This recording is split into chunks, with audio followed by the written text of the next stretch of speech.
30 years ago, the Americans with Disabilities Act was signed into law.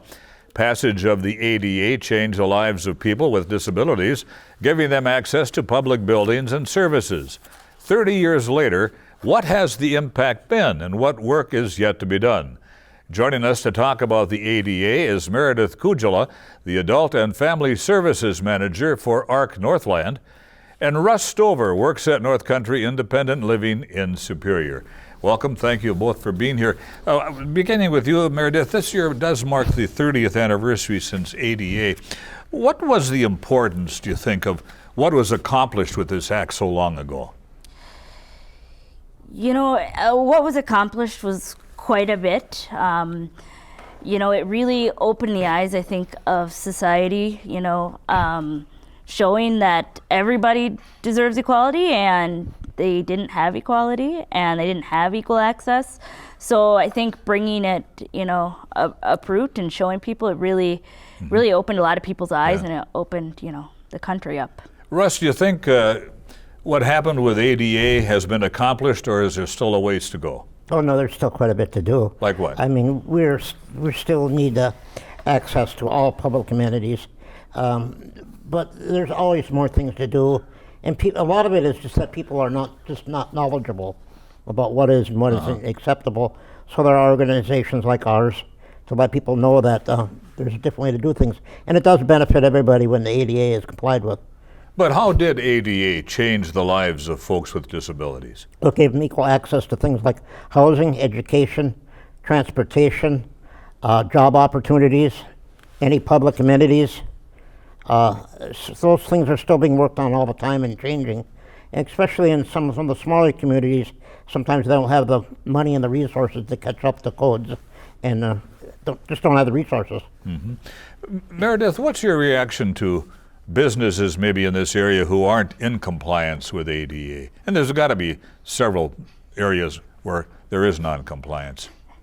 Yeah, unfortunately, there are. You would think, though, with an act that's been 30 years old, you would think that everybody would be in compliance, but sadly, there aren't. Yeah. Not all businesses are, and it's shocking. When I come into a business or I see a business that isn't accommodating, they don't get my business, and I try to educate those places and those business owners, because it truly is unfair for individuals. And sometimes it's just that business owners don't know, about the accommodations that they need to make. So it's really, like Russ said, it's about the education, and keep talking about it.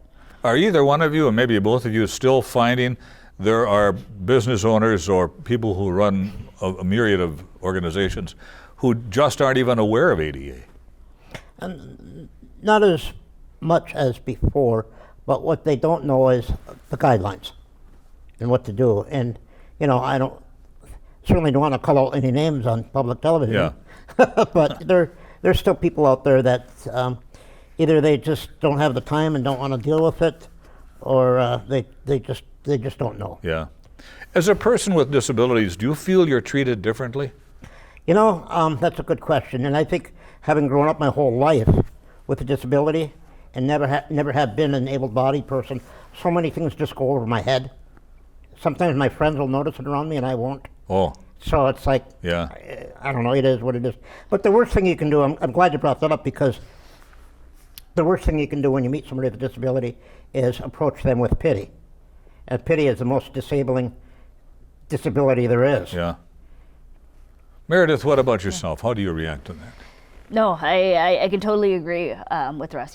Living with a disability my whole life, I know no different, obviously. I think, my friends and family get disgusted more than I do sometimes, or see things that I might not see. It might go over my head, literally, or mentally. But I like to take those moments that I do see that discrimination as an education tool, especially with youngsters. I can't blame any youngster for, discriminating or staring or whatnot. So I take that as an education piece. Now, adults, that's a different story. And, I try to educate as much as possible and try to keep that open mind that, maybe some people just don't know or understand. But it definitely, it still happens, unfortunately. Do you sometimes, maybe both of you, get the feeling that, gosh, they should know better than that? Well, you run into a few of those people. Yeah. But what I haven't noticed, you're talking about kids, Meredith, what I haven't noticed in my, what is getting to be a longer life now, is that when I was younger and kids would just like stare and be absorbed with somebody in a wheelchair. It's like, mommy, what's that guy doing in there? And nowadays it doesn't seem like any big thing for children to see because of mainstreaming of people with disabilities in the schools.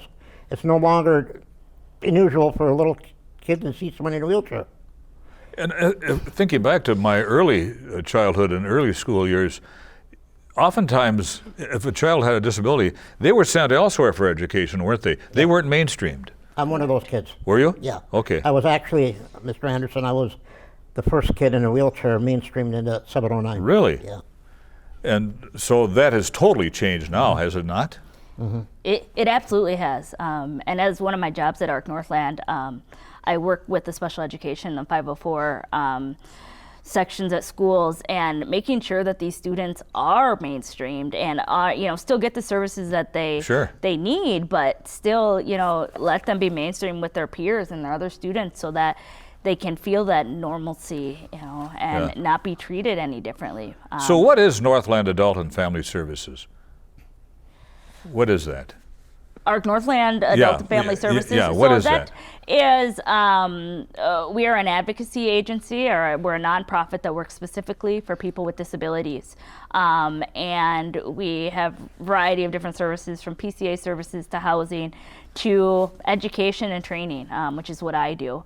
And so a big part of my job is getting out there and training, professionals, community member society about disabilities and, the ADA and how buildings need to be accommodating, and getting in those schools and making sure that these kiddos are, being mainstreamed like any other student and being treated fairly. Are you finding people more willing to learn today that maybe they would shun this years ago? I think it's gotten to the point now where everybody knows somebody with some kind of disability, so many times they want to be aware. Yeah. Do you go out and give talks? I have. Okay. I'm sure she has too. Oh, absolutely. I think, just going out in the community, I'm giving a talk just, in my personal life. Yeah. And, we come about somebody that kind of looks at you funny. Well, let's talk about it instead of, walking away. If, as a person with a disability, I asked you before if you feel like you're being treated differently. Do you outgrow that at all or no? I don't know. I have a hard time recognizing sometimes, like I say. Sometimes I see it, sometimes I don't. But I think when it's your norm, it's when all you don't really, like you said, you don't see it unless, somebody's pointing it out at you. But when you, eat, sleep, and breathe it every day, it's just part of life, and, you accommodate. If you had some advice for other people who are watching tonight who have disabilities, what would you say to them? Persevere. Such as? How do you mean that, Well, Russ? just stay at it and keep consistent, and things will come out all right. But if you're looking for somebody that'll guide you in Superior, in the 8 counties in northern Wisconsin, they can look up northcountryil.org. And there's a list of services there, and some of them are, you can join groups and get on listservs with other people, and it's actually, there's a lot of things on there that can help people. Okay, sure. Well, it's been 30 years since ADA. Let's hope in the next 30 years a lot more has improved. Yeah, thank you both for being here tonight. I appreciate it very much. Thank you, sir. Thank you. And all the best to both of you, and continue to do what you're doing. You're certainly helping the community. Thank you, sir. Thank you both very kindly.